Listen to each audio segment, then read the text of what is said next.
Xin chào tất cả các bạn nha.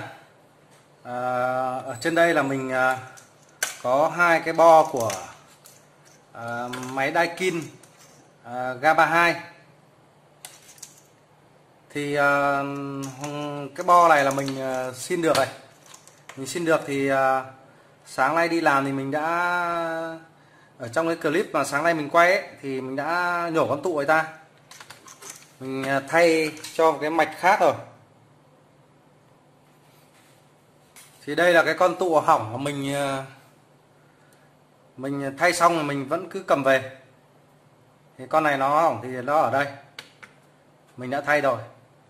Nhưng mà cái chủ đề của cái clip này thì hôm nay mình chia sẻ với các bạn, đó là hai cái bo Daikin này đang bị hỏng và lại hỏng cùng một bệnh, nhưng mà nó bị chết ở các phần khác nhau. Thì mình chia sẻ với các bạn rằng là mình đã mua một cái bo mới để mình thay cho khách, vì con này nó chập lặng nên là nó đã bị chết cả IC này rồi.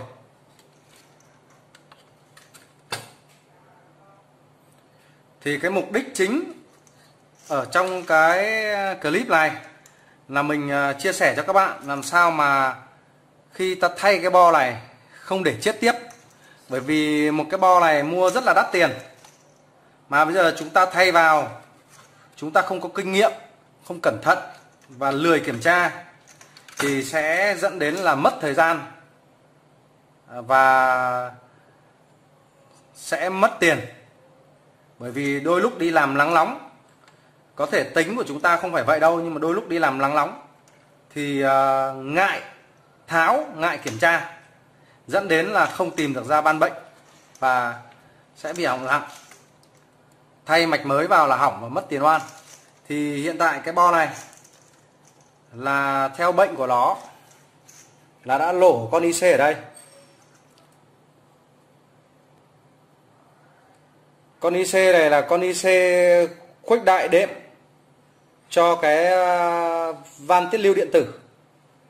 Thì van tiết lưu điện tử này nó bị chập và bị rò ra vỏ, dẫn đến là dòng nó rò xuống, chết nguồn. Con tụ này lổ và cái bạn đấy đã thay thử nhưng vẫn không được. Thì cái mạch này là mạch mình xin được. Còn cái mạch này là mạch cái máy ngày hôm nay hỏng. Thì cũng chung một bệnh, đó là cũng bị hỏng van tiết lưu điện tử. Thì con này hỏng van tiết lưu điện tử thì nó lại chưa phải là chập chết, mà nó chỉ bị rò thôi, nên là cái con khuếch đại đệm này lại không bị lổ. Khi các bạn đang ở kênh chia sẻ kiến thức, hãy kích vào nút đăng ký rồi bật chuông thông báo để nhận tất cả các clip mà mình đăng lên. Nhưng trên cái phần mạch này này thì đang bị cháy lổ ở đây. Đồng thời con tụ nguồn này cũng bị. Thường những cái này mà đã bị thì hỏng lặng luôn.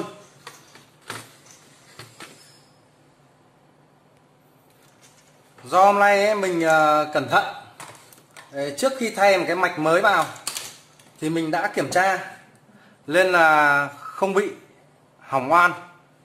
Thì đây là cái coi của cái van tiết lưu điện tử mà đã bị hỏng đây, mình tháo về. Còn cái coi này là của con Daikin mà G22 thì hôm trước bị chập lổ cả bảng mạch.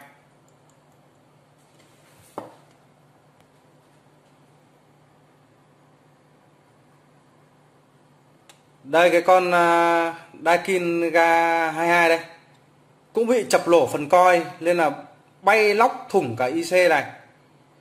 Và nhiều bạn bảo sao không sửa, nhưng mà thực tế này, nhìn này, bị cả đây, nhưng lộn ngược lại mặt sau nha, mình đã tháo ra rồi. Đằng sau thì còn bung bét tòe toẹt hơn cái mặt trước này cơ, nên là không thể nào mà khôi phục nó được, và có khôi phục thì cũng rất là nhiều tiền. Nên là mình để lại, mình lấy làm bo xác để lấy linh kiện để thay thôi. Thì quay trở lại với cả cái nói về cái phần mà kiểm tra để tránh bị hỏng nặng và mất tiền oan, thì mình cũng kiểm tra luôn cho các bạn, chia sẻ cho các bạn. Thì cái coi này, vì hôm nay là ở đó thì máy nó lắp chơi vơi nên là chèo tháo và rất là khó, nên là mình cũng không quay trực tiếp, mà về nhà rồi thì mình mới quay cho các bạn xem.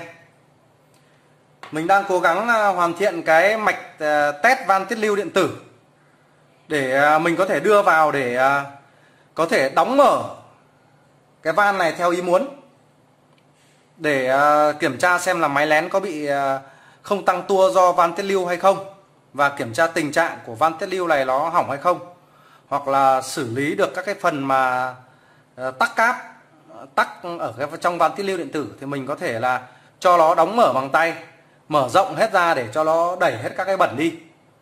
Thì cố gắng để không phải tháo van tiết lưu và phải xả hết ga đi. Thì bây giờ mình sẽ đo thử lại cái cuộn này cho các bạn thấy. Thì cái màu rắc này là màu đỏ nhé, là dây chung. Mình đang để thang ôm. Cuộn thứ nhất là cuộn màu xanh này, là 47,55 ôm. Các bạn lưu ý đây là cái cuộn này đang hỏng nhé. Tí nữa mình sẽ đo cái cuộn sống cho các bạn xem. Cuộn thứ hai là cuộn màu cam, 47,46 ôm. Nó tương đối với nhau. Cuộn thứ ba là cuộn màu vàng, 47,88 ôm. Vậy ba cuộn này đang rất là đều nhau này. Cuộn thứ tư, cuộn cuối cùng là cuộn cái dây màu trắng này này, thì có điện trở là 16,75 ôm. Có nghĩa là nó không phải là bị chập hoàn toàn các cuộn, mà chỉ chập một cuộn thôi. Và một điều đặc biệt là một dây mình vẫn đang để dây màu đỏ nhé, dây chung nhé. Trong này các bạn thấy không này, nó đã dò ra này. Đó, mình lúc ở đó mình đã đo ra vỏ. Một đầu vào dây đỏ và một đầu mình đo chọc vào van của máy. Van đóng mở, van hồi van đẩy của máy là chạm vào ống đồng ấy, thì là thấy điện trở dò ra. Thì may là mình cẩn thận nên là mình đã không mất tiền oan là một. Thứ hai là nếu mà kiểm tra thì các bạn sẽ không mất công đi lại, tránh tình trạng mua mạch về rồi xong lại báo van hỏng thì sẽ rất là bất tiện cho chủ nhà, và chủ nhà nghĩ là mình đẻ thêm ra bệnh để lấy tiền, nhưng mà thực tế nó không phải là vậy. Nó nếu mà chúng ta ngại kiểm tra, chỗ khó tháo thì sẽ dễ gây lên tình trạng hiểu lầm như vậy. Đây các bạn thấy không nhá, này, que đo này, chọc vào cái điểm nào mà có lõi sắt mà nó bị chập vận dây rồi thì nó sẽ hở ra. Đó, lúc ở chỗ đó thì mình đo nó còn ấy hơn cơ.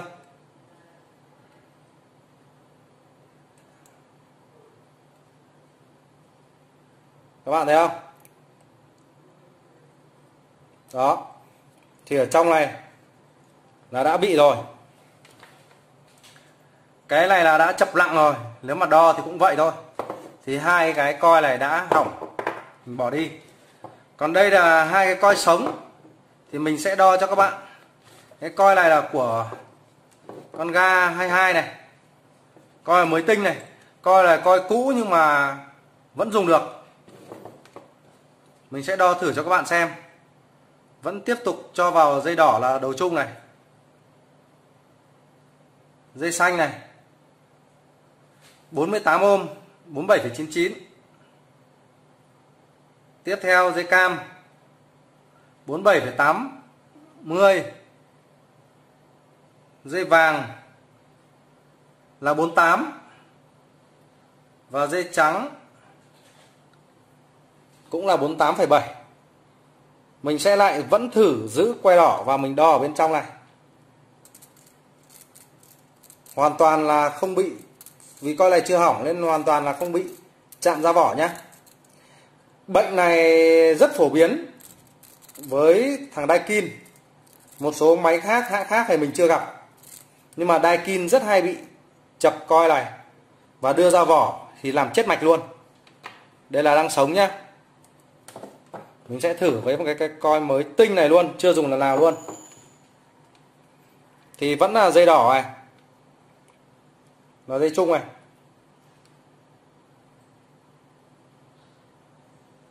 Cho các bạn có thông số luôn nhá. 47,6 này. Con này mới tinh này. Các bạn có thông số để các bạn đi đo, biết xác định sống chết. 47,66 này. 48 này. Tức là nó chênh nhau dưới một ôm là rất là ổn. Đấy, 48,43. Còn ôm mới này thì khỏi cần phải đo đi, có đo thì cũng chả giải quyết gì. Mới tinh trong túi ni lông luôn. Thì chiều nay mình đã mua một cái coi mới này, cái coi G32 mới này của Thái Lan này. Đấy, model nó đấy, là của Thái Lan. Thì mình thay vào rồi, chạy ngon lành rồi. Thì tiếp đến là mình sẽ nói các bạn là đấy là mới về phần đo điện thôi, để các bạn khỏi tránh phải cái hậu quả không mong muốn. Thì bây giờ mình sẽ nói thêm về cái phần mà thay như nào cho nó hợp lý, chứ không phải là ta cứ cắm vào đâu. Các bạn dễ dàng tìm thấy link các bài viết khác ở phần mô tả của mỗi video, hoặc kích vào tên của kênh để vào sâu bên trong tìm các bài viết trong danh sách phát. Vì vậy không phải đơn giản mà ta cứ thay là thay đâu. Nếu mà thay thì các bạn xem mỗi nhảy cắm xuống là đơn giản quá, đúng không? Chả có cái gì cả.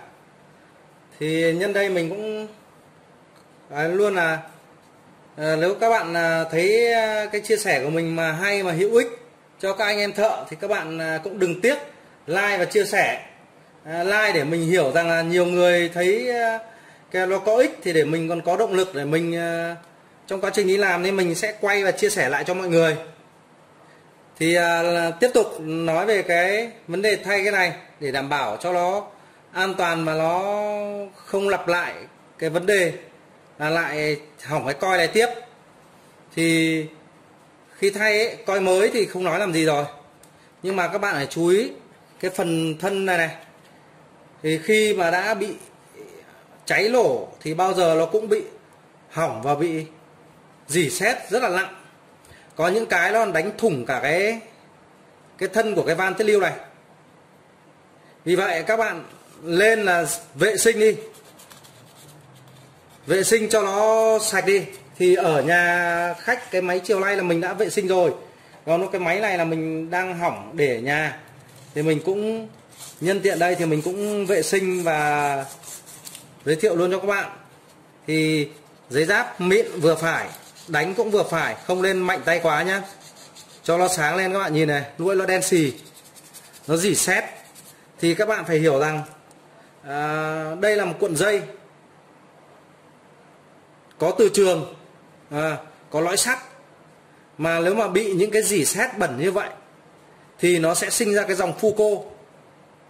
Thì ở các cái lớp 11, 12 mình đi học là mình đã hiểu được cái điều đó rồi, không cần phải cái gì nó cao siêu cả. Khi nó sinh ra dòng Foucault ấy thì nó sẽ sinh nhiệt ở đây. Sinh nhiệt thì cái cuộn dây này cũng rất dễ hỏng, rất dễ bị nóng và cháy. Sun nhựa thì dần dần nó sẽ đến mức nào đó nó sẽ không chịu được nữa thì nó bung hẳn ra. Vì vậy sẽ dẫn đến cái tình trạng là dễ bị hỏng. Vì vậy khi mà ta vệ sinh này sạch đi thì nó sẽ giảm và nó sẽ không bị cái dòng Foucault, vì nó tiếp xúc chặt trong này. Thì ở trong này là một cái lõi nó quay rồi, cái cuộn dây này sẽ tiếp xúc chặt khít với đây, sẽ không bị. Thì với bạn nào mà đã làm về điện công nghiệp ấy, tiếp xúc với khởi động từ nhiều ấy, thì các bạn cũng sẽ biết những khởi động từ ấy mà giữa hai cái mặt của cái cuộn hút của cái từ chừa cái lõi sắt ấy, của cái khởi động từ ấy, mà chỉ cần nó bẩn thôi thì cái khởi nó sẽ rung rung, nó kêu rất khó chịu, và nóng, sẽ phát nhiệt. Thì những cái khởi đấy cũng sẽ rất là bị dễ hỏng. Thì cái này cũng sẽ vậy. Thì mình lưu ý với các bạn là vệ sinh thật sạch đi, bóng lau sạch. Thì chiều nay mình cũng vẫn dùng chính cái tờ giấy ráp này, mình đánh nhẹ nhàng sạch thì nó sẽ đảm bảo là các bạn thay nó trơn tru. Thứ nhất là nó tốt cho khách hàng. Tất nhiên là các bạn bảo hành hoặc gì đó thì nó trong thời gian ngắn thôi, nhưng mà tốt cho khách hàng. Thứ hai là nó uy tín cho các bạn, và các bạn cũng sẽ không phải bị quay lại nhà khách nhiều lần bởi vẫn cái bệnh cũ này. Đây, vừa làm xong mà một thời gian ngắn mà các bạn quay lại thì nó mất uy tín. Đó, đây là các bạn nhìn này. Các bạn nhìn này, mình đã đánh sạch hẳn rồi. Và bây giờ nếu mà lấy cái rẻ lau nữa nó sẽ bóng đẹp chứ nó không bị như này. Hoặc là cẩn thận sẽ đánh kỹ hơn một chút xíu nữa. Thì clip này mình dừng tại đây. Xin cảm ơn các bạn đã chú ý theo dõi. Các bạn thấy hay thì hãy thể hiện cái quan điểm của mình, like và chia sẻ để ủng hộ mình có động lực. Mình sẽ làm tiếp các cái clip trong cái quá trình mình đi làm để chia sẻ cho các bạn. Để các bạn đi làm thì nó sẽ thuận tiện hơn trong công việc. Xin cảm ơn các bạn.